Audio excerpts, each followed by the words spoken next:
3 बोट taste आणि जीव वाचला. काल आपल्या रीलला मिळालेल्या प्रतिसादामुळे बऱ्याच नवीन पेशंट्सनी माझ्या क्लिनिकला व्हिजिट दिली आणि त्यांना वाटलं होतं की फक्त तोंड उघडत नाही हीच समस्या आहे. पण जेव्हा त्यांचं सविस्तर तपासणी झाली तेव्हा काही गंभीर आजारचं प्राथमिक टप्प्यात निदान झालं.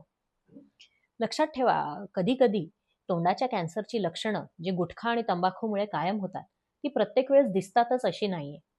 तर कोणती लक्षणं असतात? तोंडात जखम असणं, 3 आठवड्यापेक्षा जास्त जी भरत नाही, अचानक दात हलायला लागणं किंवा गालात गाठी असणं. आणि जेव्हा तोंड उघडत नाही तेव्हा असे काही आजार असेल तर ते लवकर दिसत सुद्धा नाही. जर तुमचं तोंड उघडत नसेल आणि तोंडात जखम असेल तर कृपया उशीर करू नका. वेळेवर तुम्ही जर निदान करून घेतलं तर तुम्ही पूर्ण बरे होऊ शकाल. दुर्लक्ष करू नका. लवकरात लवकर निदान करून घ्या आणि आजारातून बरे व्हा. धन्यवाद.